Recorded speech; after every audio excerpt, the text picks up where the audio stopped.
All right, good afternoon, everybody, and welcome to the Board of County Commissioners Workshop. Would you all please rise for the Pledge of Allegiance?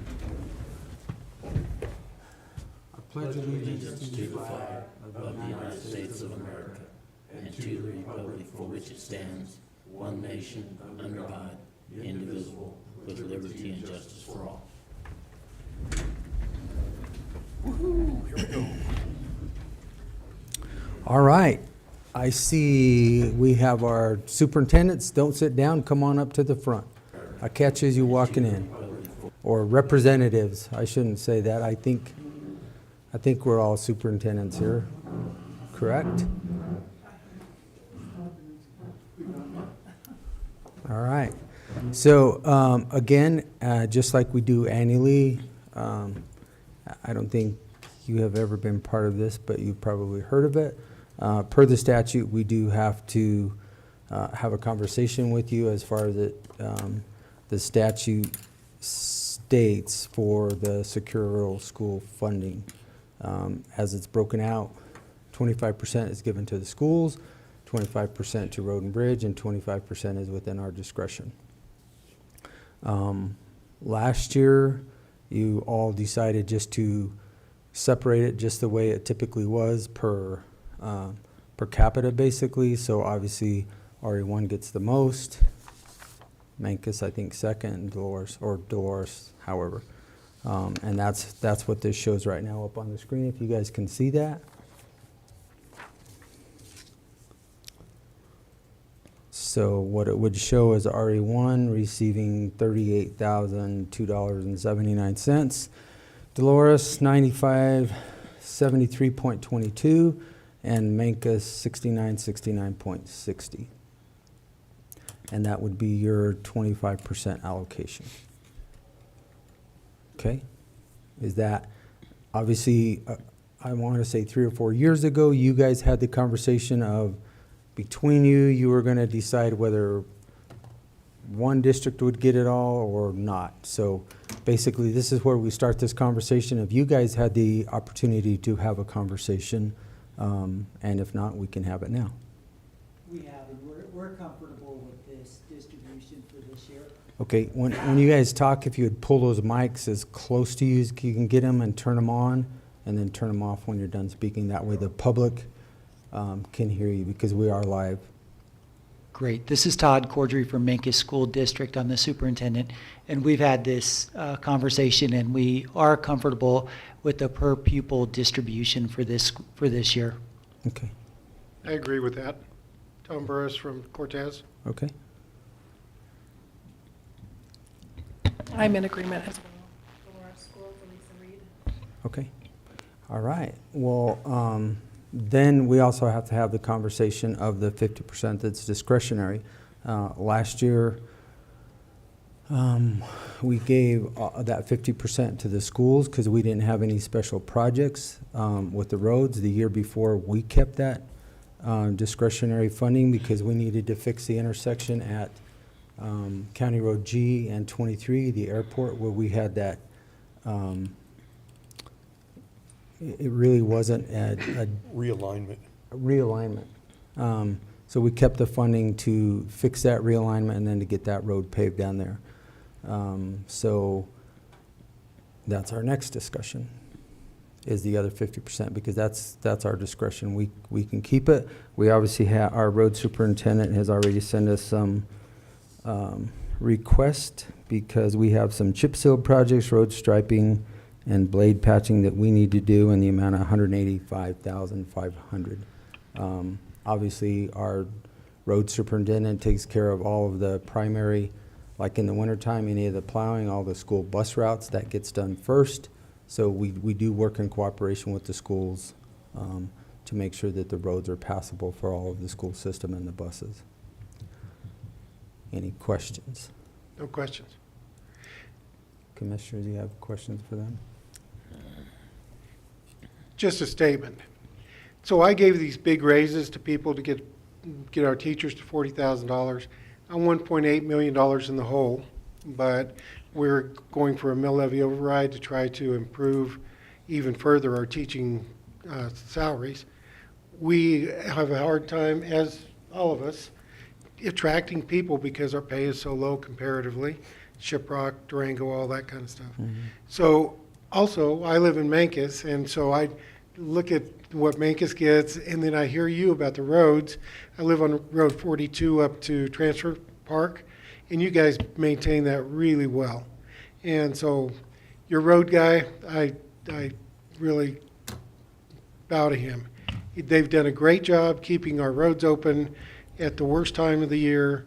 They do a great job at my house keeping my road open.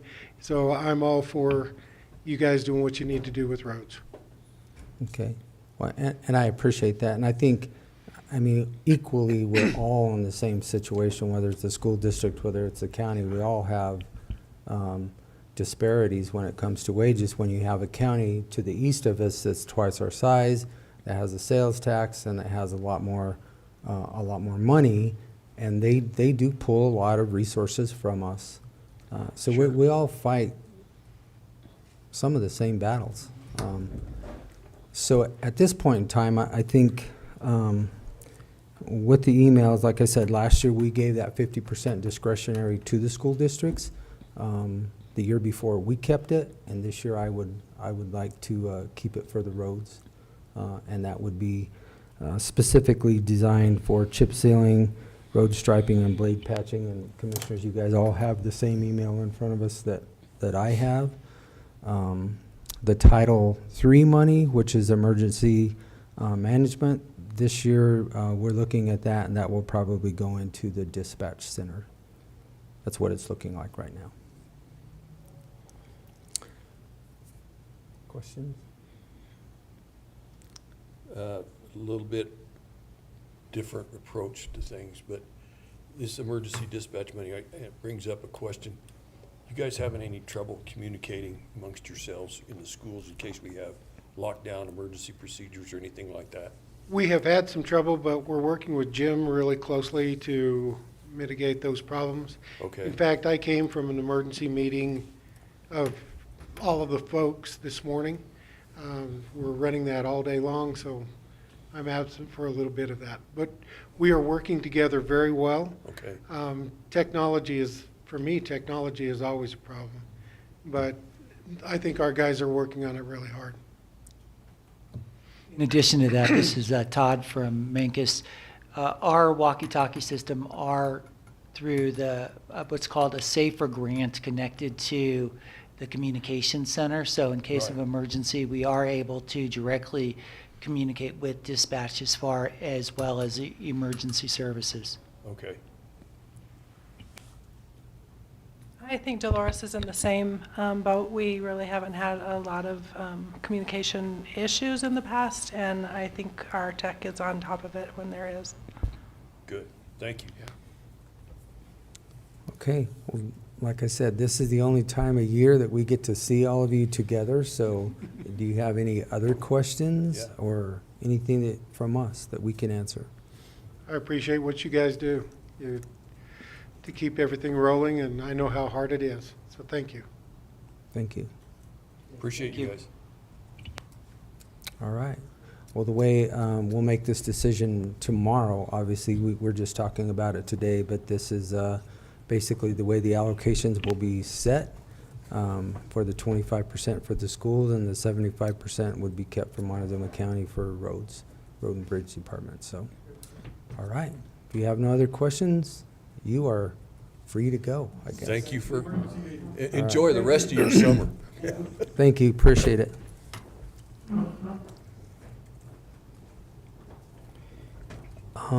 Okay, we have a Upper 42 Road Local Improvement District.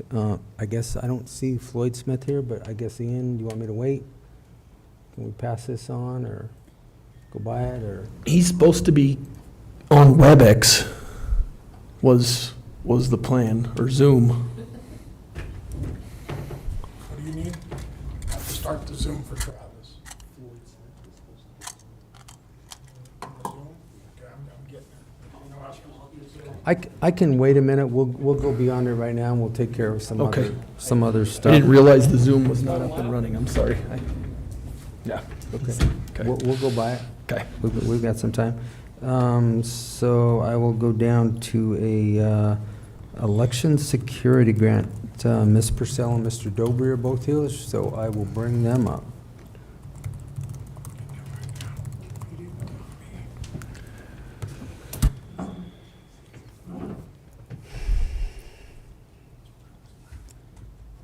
Good afternoon. Good afternoon. This election security grant we applied for earlier this year, and the commissioners approved in May. It was listed as up to 100%. There wasn't a match listed for it. They did not fully fund the grant. They funded $23,581.92 out of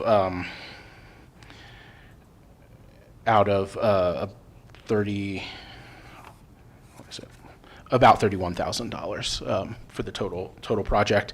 My recommendation is to authorize Commissioner Candelaria to sign the grant, accepting it, and then staff will look at budget-wise and see if we can come up with the full match or if we need to decline a portion of the grant. So that would be my recommendation. But in the meantime, Commissioner Candelaria already has the DocuSign in his email, and I would just recommend signing that, and then staff will come back if between a couple departments we have the match available or not. Okay. Do you have anything to add? No? I do not have the match in elections at this time. So,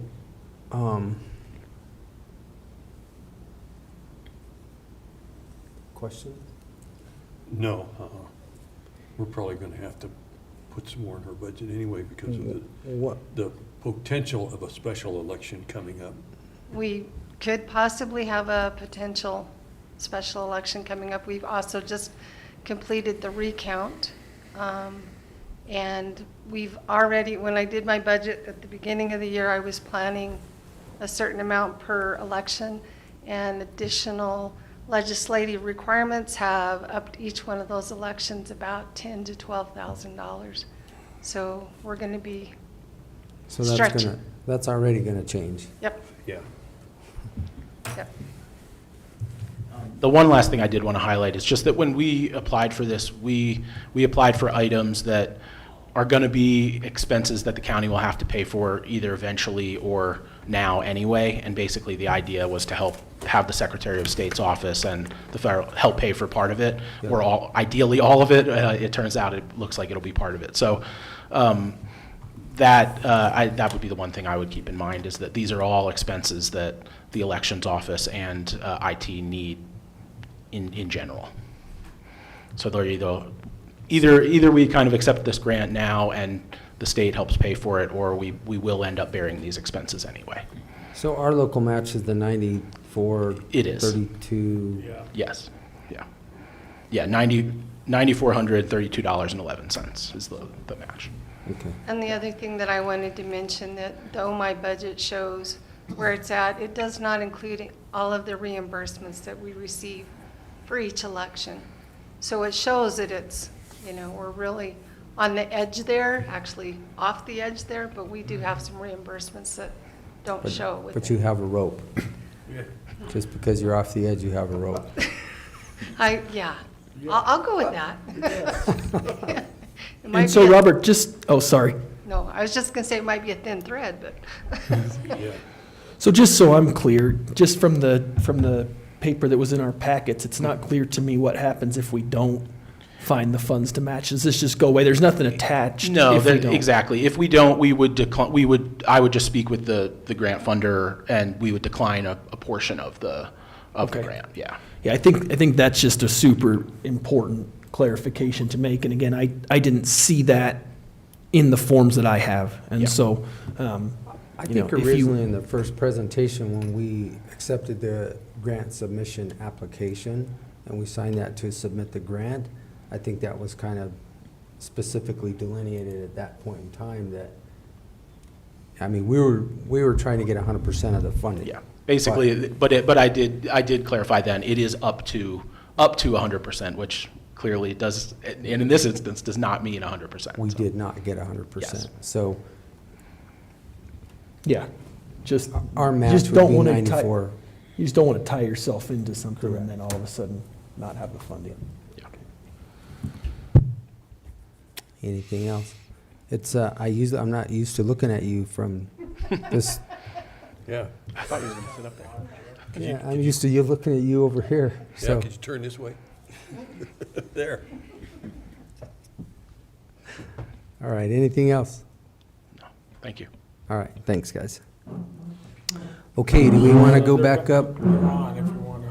All right, well then, let's go back up and we'll talk about the Up 42 LID and the bond resolution, Mr. MacLaren and Mr. Smith. Ian, I'll let you kick it off. Yeah, so I've got, Mr. Smith, are you able to hear us? Yes, I am. Okay. Hang on. All this high-tech wizardry that goes on up here. Hang on one second. Go ahead, I'll fix it. I'll get it down. Okay. So this is for the Upper Road 42 Water Improvement District. Right. This is the bond, and Mr. Smith can kind of explain to you what he's asking for and what the resolution says. I've reviewed the resolution. Doesn't obligate the county to do anything. What this is doing is just securing the bond for them to get the loan on their project. Okay. And what the purpose of this loan is to cover design and engineering costs. It's called a loan, but it's a principal forgiveness loan, which in my mind is more akin to the grant you were just talking about. Once it's approved by this resolution is approved by the county, then we'll schedule a closing with the Colorado Water Resources and Power District Authority. And the design work is already underway. This will just provide a source of funding to make sure the engineers are paid. We hope to have that completed in a few months so we can get bids and get a better idea of what this project will look like. I think the project administrator, Laura Rick, is also on the line, aren't you, Laura? Or on the call? Yes, I am. Do you have anything to add to that?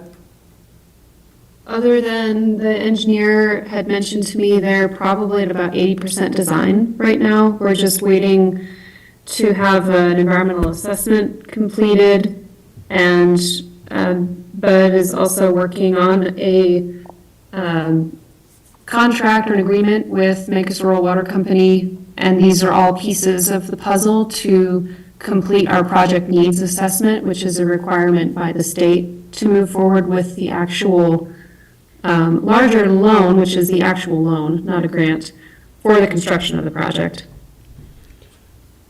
And so in essence, what happens is the county pledges 20% of the loan amount, but then the county is immediately reimbursed by the funding that this group has obtained. Put together, And right.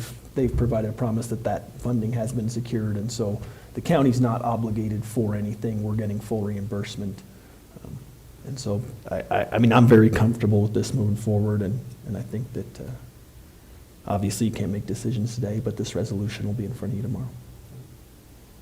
Questions, gentlemen? No, I don't have anything. You know, I think that, I think I can speak for this board that, you know, getting this water system out there is a pretty good deal for everybody in the community, and kudos to you all for getting it put together. And, you know, as long as our attorney is comfortable with the language in this agreement, then we can make this decision tomorrow, and I think it's a good thing for the people of this community, especially over there in that location. So I don't think we have any other questions, Mr. Smith, and Okay, well, thank you. And unfortunately, I won't be able to attend tomorrow. I have a fire district meeting in the morning, but that's not an indication that we're not 100% behind this. So I appreciate your support and your efforts to keep this moving forward. Thank you. And I will try to be on the call tomorrow, okay, that's fine. if you have any questions tomorrow. Okay, sounds good. Do you have any questions, Don? Okay, all right, well, thank you both for your time. Have a great rest of the day. Thank you very much. Thank you. Okay, back, moving around here, we have a letter of intent for the Lewis Cemetery Board. Yeah. Kimberly Martin. No other letters have been sent, I don't think.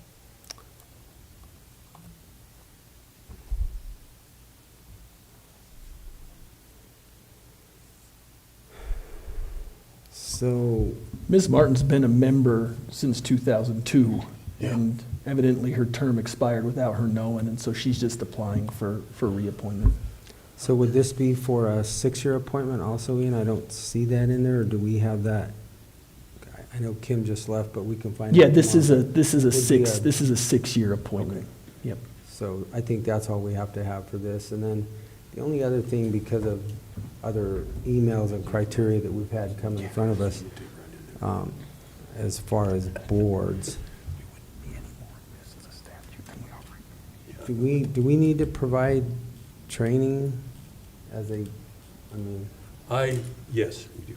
so how do we want to, I know we're on the topic of this. These cemetery boards that we appoint evidently don't really understand the Colorado Open Records laws and So would that be all of our boards that we appoint? Do we need to, how do we facilitate a training for them as, that'd be tough to get all of No, those I know, people in but the I'm room just- at the same time. I'm just saying, how do we, because you guys obviously are aware of the same thing that I'm aware Yeah, of.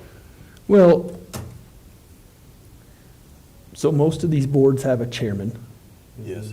and that certainly would be one way that would occur to me, that if you could bring the chairman of your different boards together for a training, I'm happy to provide the training.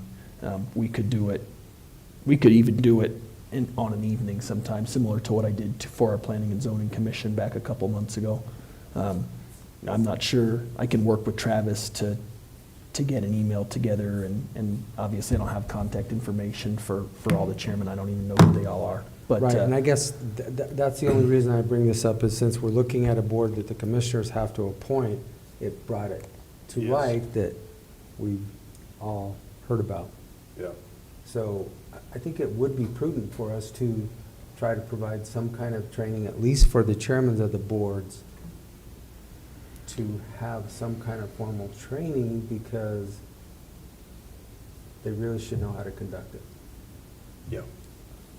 and I think I think I Ian think would be it's- the I best think to it's- conduct that, too. I think it's important to remember, though, that not every single board that we appoint or every single board that operates under the county is bound by public records laws.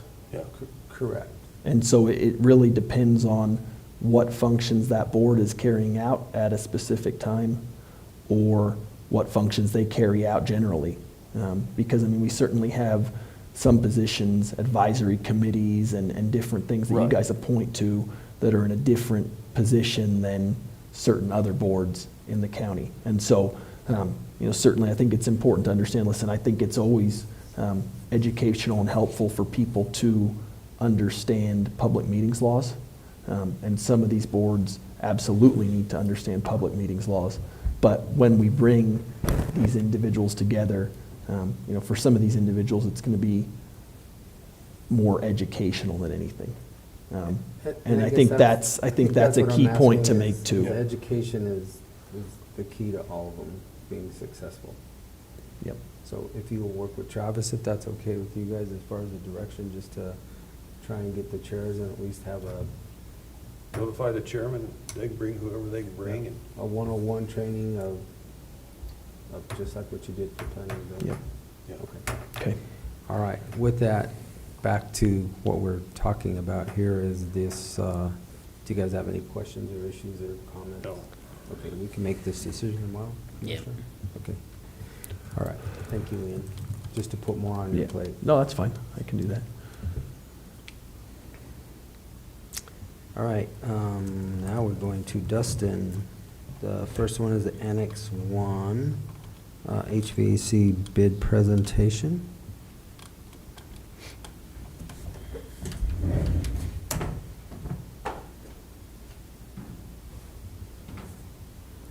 You need the cord.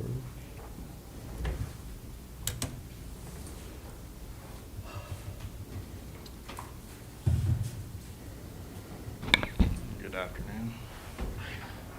So I got 3 bids for 2 units over at Annex 1. They're just older units that were on the list for getting replaced.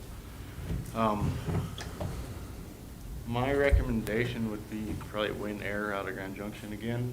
Subcooled, he doesn't have, he couldn't find the curb adapters, and that's gonna be around $4,000 more to his bid for us to source them. I don't know that. So the Win Air bid will actually be cheaper. I just don't know. Dustin, minimize your email. So these are the,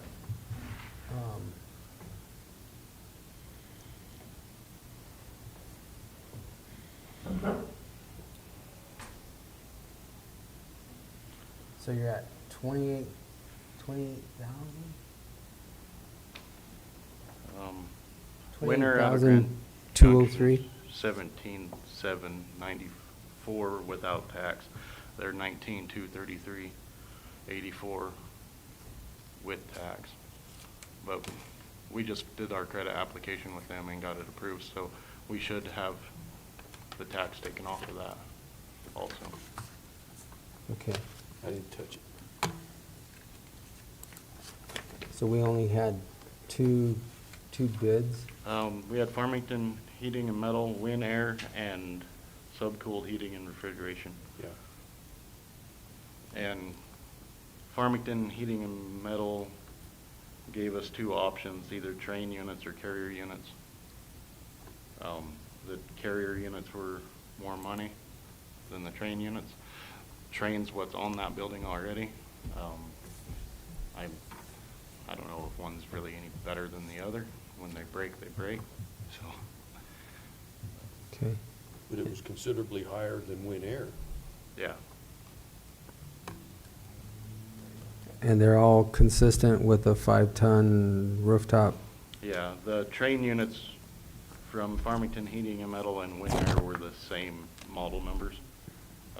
And then Subcooled, he's quoting a Arco Air, which is a knockoff of a carrier, or a lower line carrier, basically.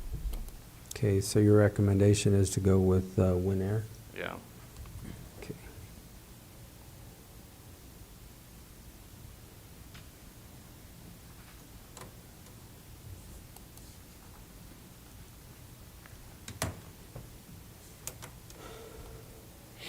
All right. Questions, gentlemen? No. How many more of these do we have to replace in the next 2 years? A bunch? Yeah, there's quite a bit of old ones. I believe there's gonna be room in the budget to maybe get another one this year, so I was gonna work on that. I just needed approval on everything first and see where we get money-wise. So Okay. at least try to get caught up some. We've been kinda doing 3 a year, but we should be able to get 4, I think. And are we still kind of looking at a 20-year life expectancy out of them-ish? 20? Yeah, so that's what they say is around 20, 18 to 20. Okay. All right.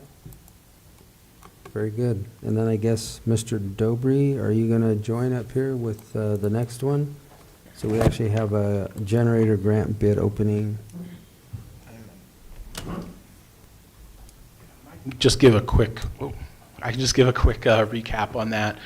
So this is for the FEMA generator grant that we received late last year. We bid it once and received only 1 bid, and according to the grant requirements, we needed to rebid it at least one more time to see if we either receive additional bids or we can accept that bid. So we've rebid it and have received some bids, and we need to open them today, and then this is not on the agenda for tomorrow. Staff will look at those bids and make a recommendation for next week. Okay. Yeah. Well, how many do we have? I have, You can open it now, I got you up. I think it was three different companies on an email.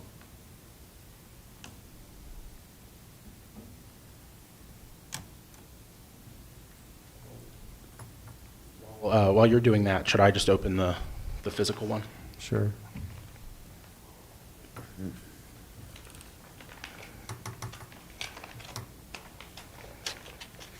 this is Native Insti. They're the ones that quote or sent a bid out last time, and it's just to supply generators. It's no install.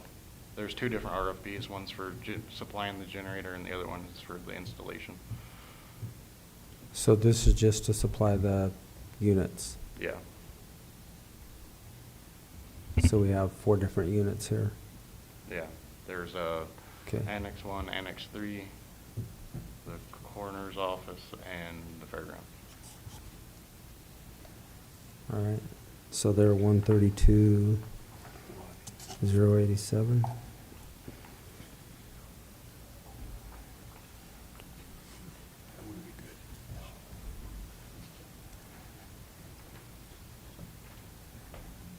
All right, next one, Robert. So this next bid is from Smith Power Products, Inc., and I am looking for a totaled amount. I have separate bids for the generators, but I'm looking for the total amount there. Okay. All right, we'll go back to you, Dustin. This is Expedia Power. And this is for the fairgrounds.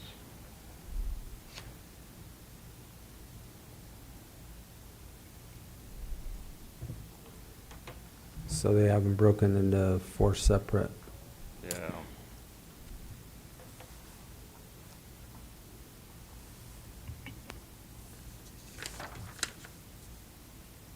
Okay.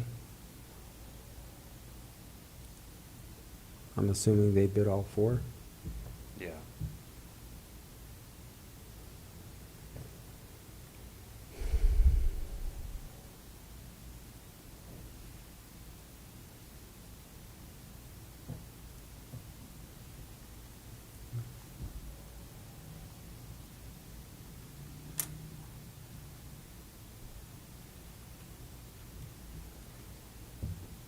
Annex 1.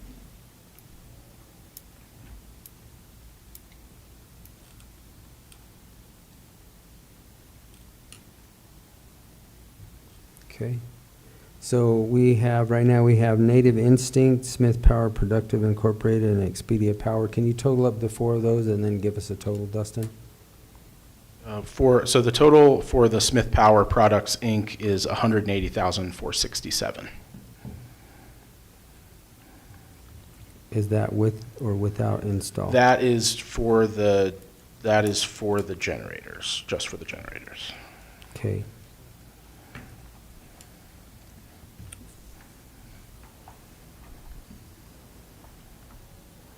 So the RFP was separate for the install? Yes. Just, okay. So we're looking at just the generators? Okay. And you have Expedia Power totaled? I do not. He's got a whole bunch of different quotes in 5 different emails.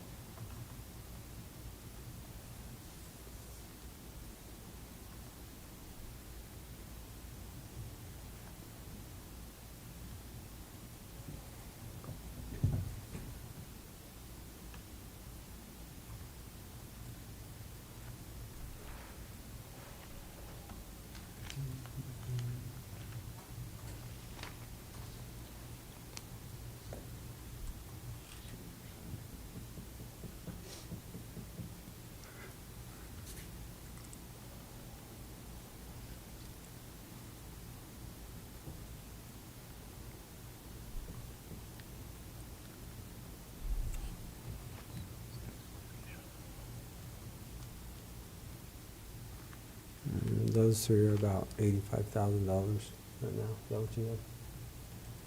Yeah, I haven't got the last I'm one yet. guessing. Yeah. I'm just rounding them 2, up. 4, 6, yeah.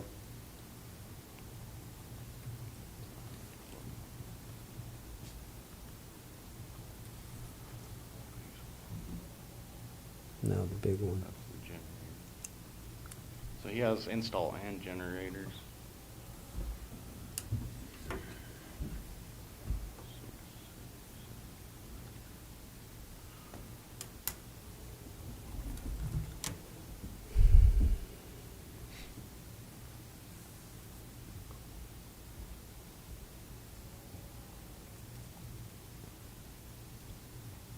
Here comes the coroner's office. Okay. It'll be a little one. 13,781. 13,781.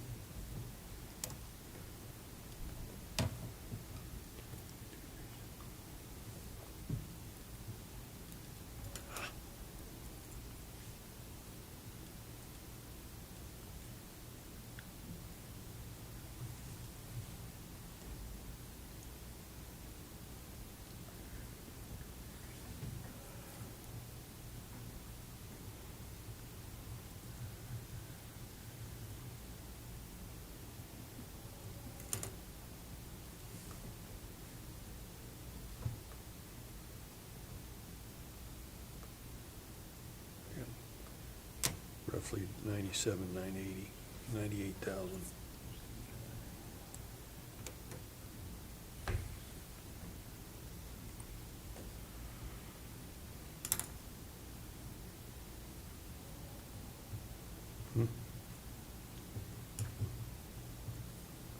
What are we missing?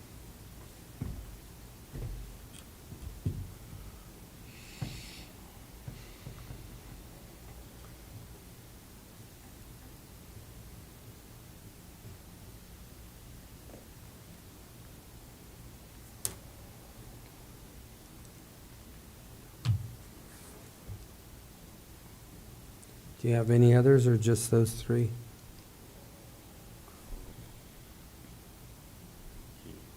That was,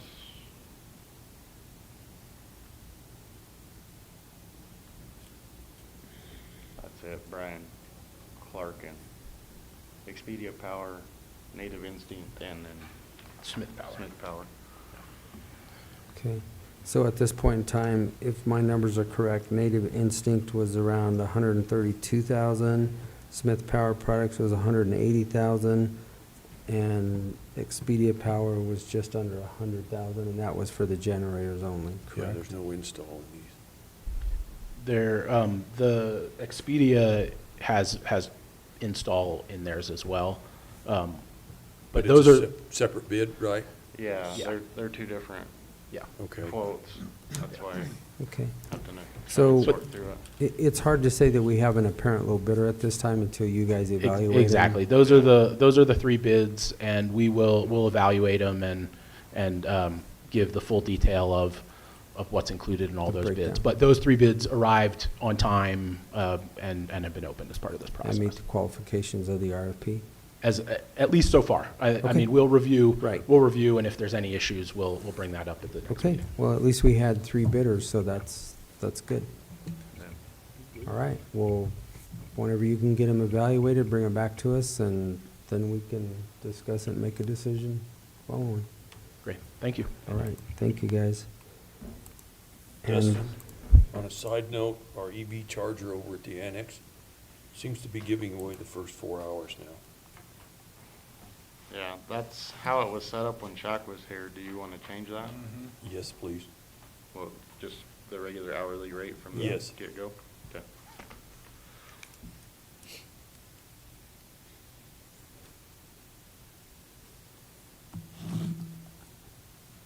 I did see it getting used on Thursday night. Did you? That when I went to the, Well, if it's free for the first 4 hours, yeah. Well, that's how the city's is also. It's the first 4 hours are free and then. was 5 that hours. part of the contract with the funding that we got? You know, my suggestion was we get this on the agenda and discuss it Okay. that way. All right. I didn't bring it up, I'm not in trouble. I am. We didn't make no decision. Okay. Thank you, guys. All right. Appreciate it. And with that, we have come to the end of our meeting, and this meeting is adjourned. Thank you all.